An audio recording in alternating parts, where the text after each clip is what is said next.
Hi everybody, welcome to my channel. My name is Niki and I'm so glad that you're here with me today. So this video, before we get started, is about a mastopexy. And a mastopexy, if I'm even pronouncing that correctly, is basically a breast lift without implants. Although you do have the option of getting implants if you want to, but that's usually a breast augmentation with a breast lift. This video, I've been pretty open about the fact that I had a breast lift about 5.5 months ago, but a lot of my friends have actually been reaching out, asking me questions, and I did notice when I was doing my own research, there really wasn't anything on YouTube or Google or any blogs that talked about a breast lift without implants. Usually, most of the time, people were getting implants, and I just wasn't able to relate or know exactly how that would affect someone that's not having implants. So I decided that I would do this video to share with everyone else that is curious about the process, the background of why I decided to do it, the recovery, and where I am now. Before we get started, if you wouldn't mind hitting that big thumbs up to say that you like this video, it really helps out my channel. And also, if you like what you see here today, if you wouldn't mind subscribing to my channel by hitting that red button down below, I would sure appreciate it. All right, let's just dive right in. All right, so just a little bit of background into the reason why I decided to do a breast lift. I am a mom of 2, and with both of those babies, I breastfed both of them for over a year for both. So we're talking 2 years total of breastfeeding. And any breastfeeding moms out there know that that can kind of wreak havoc to the girls. And also, back in 2017, my father had passed away, and I was the caretaker for him for probably the last decade of his life, or at least the main caretaker. And he was battling Parkinson's for a really long time. And a lot of that stress, I'm an emotional eater, and I gained a lot of weight. So after he passed, and a couple months later, I realized just how unhealthy I was. So I did some intermittent fasting and low carb, and I lost about 40 pounds, and which is phenomenal, and I feel great. But also it does a little bit of havoc when you're gaining weight and then you lose weight on your chest. So needless to say, my breasts just did not look the way that they obviously did before kids. They didn't even look like how they did after I had one child, and they were quite saggy. In fact, they were so saggy that you couldn't even see my weight loss in my hips and like waist area. Not really my hips, but my waist area, because they were so low and heavy that they almost came to probably about, gosh, let me see, maybe about 1.5 inches above my belly button. I don't know if you can see, but my belly button, sorry, I'm gonna back up here. So I don't know if you could see, but my belly button is right here, and my breast at the time would come up to here. So if you were looking at me, even with a t-shirt on and a bra, if you looked at me straight on, you would never really know that I had lost all that weight because I still had such significant saggage in that area. So it was something that was kind of discouraging to me. So just as a disclaimer, my husband never made any sort of comments to say that, you know, I needed to improve in that area. He never had any complaints or anything like that. This was all because of me and what I wanted to do. It's something that you can't really fix yourself. So my weight, I was able to fix. It took a lot of hard work, but I was able to do that. You can't change or lift your breasts naturally.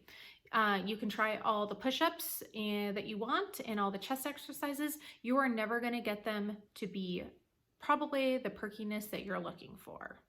So after a while, after I had lost the weight, and I knew that that was something that was going to bother me for a long-term period of time, I decided that I would start looking into getting a breast lift. And with that breast lift, I was hoping as much as possible not to get implants, not because I didn't like the way that they looked, because honestly, I find when I was looking at pictures, they did look very nice. But I just didn't want to have to worry about maintaining them. So sometimes people have to get them either switched out or maintained every 10 to 15 years. I didn't want to do that. I didn't want to have to worry about any recalls on the implants. So I just decided, if at all possible, I would like to do a breast lift without implants. So once I made the decision that I was going to get the breast lift, I started doing a lot of online research as much as possible. Again, most of it had to do with a breast lift with implants, but I tried to get as much information as I could online. I joined a Facebook group of people that have had breast surgeries and tummy tucks on Facebook, and that was a really great resource.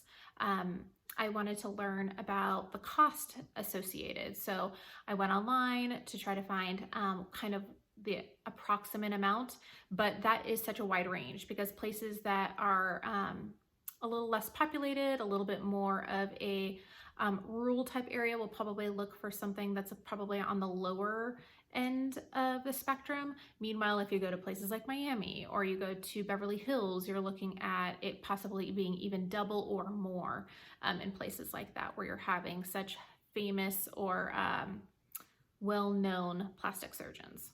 So like I said, during my research, I made a list of some plastic surgeons where I went on their website. I saw a lot of reviews online to try to find out the ones that I really wanted to call and get consultations for. I met with 3 plastic surgeons, and 2 of them said that they would like me to get implants. And then I had saved my actual plastic surgeon, Dr. McCormick, for the 3rd. I say actual because she is the one that I ended up going with. She was the only woman that I ended up seeing, and that's not the reason why I picked her.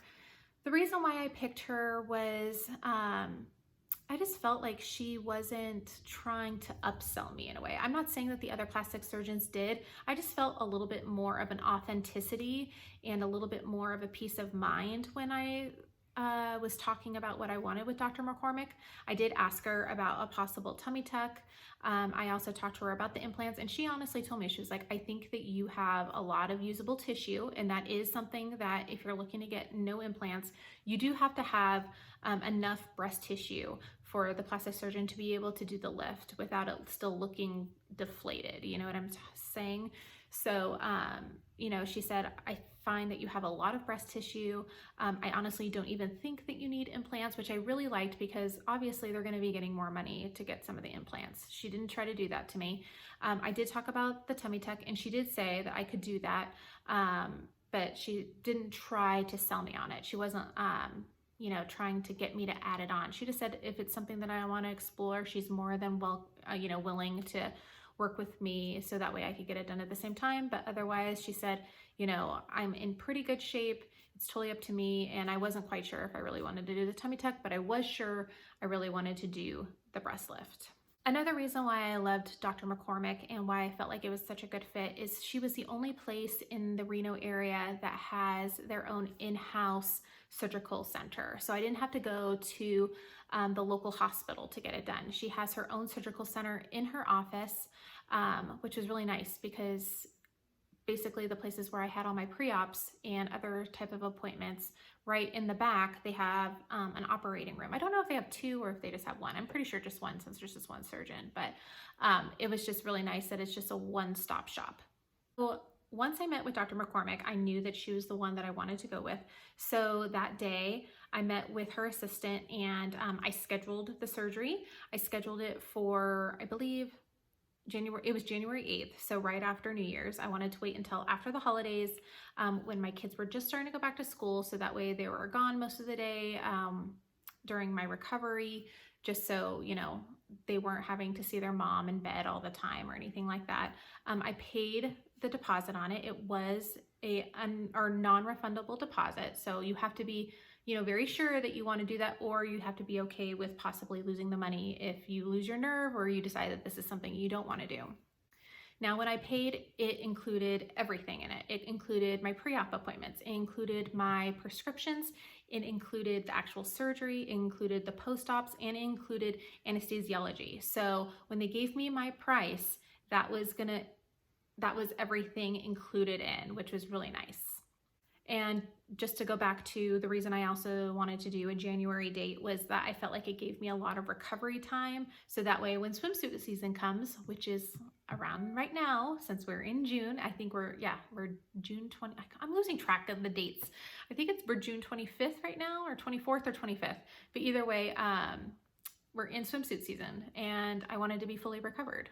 Okay, so we're gonna talk about the pre-ops and the surgery now. So my pre-op was December 10th. I wanna say that I actually met the plastic surgeon in August and scheduled the pre-ops and all the post-ops at that time. So when I met with them, they had me go ahead and add it to Dr. McCormick's schedule then, so that way I didn't have to worry about everything getting filled up. They just like to have months ahead of time of scheduling done. So on December 10th, I went in and gosh, it was an appointment that was full of information. A lot of it was kind of a blur. I started out filling out a lot of paperwork and they gave me a lot of paperwork in return. So in it included some pre-operative care that I needed to know about.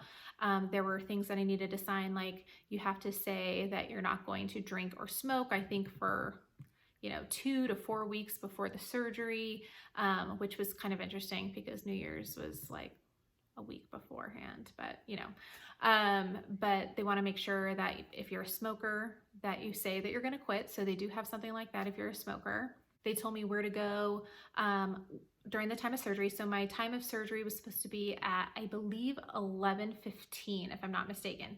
They told me when to check in, where to check in. So they took me to a separate entrance for their surgery patients, and they showed me where I would go and where I would check in.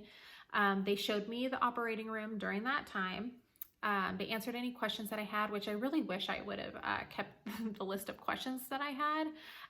But they also gave me a lot of information on post-operative care. So making sure, they told me you need to make sure that you have somebody that's going to be able to pick you up, make sure that, your kids aren't going to be there when they're first picking you up, just because you're going to be really groggy and kind of unstable, not in terms of like your mood, but, kind of a little wobbly.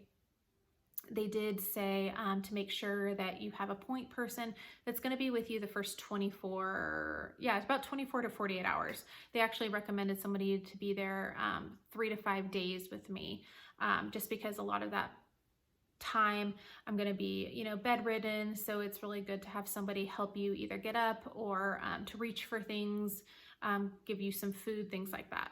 So they also gave me my prescriptions, which I don't know if I said before, but those prescriptions were, they gave me a prescription for a patch that I would put behind my ear the night before surgery, and that was for anti-nausea. And then they gave me an anti-nausea prescription for the days after if I needed it, just because anesthesia can kind of mess up with your stomach. They gave me antibiotics that I would need to take for 7 to 10 days, I think, after surgery. I want to say it's 10, but don't quote me on that. But they do give an antibiotic, and then they also give you narcotics. I believe that the nurse said it was either going to be Percocet or Norco. I ended up getting Percocet just based on my history. That's usually, or my medical history, that's just what they usually gear it towards. So they give you a supply of that, I believe enough to last about 5 to 7 days. Although they said you may not even need to use them. Hey guys, so I decided to end it right here. This is actually going to be part 1. If you want to see part 2, which is the post-op talk, actually it's going to be the day of the surgery and then post-op.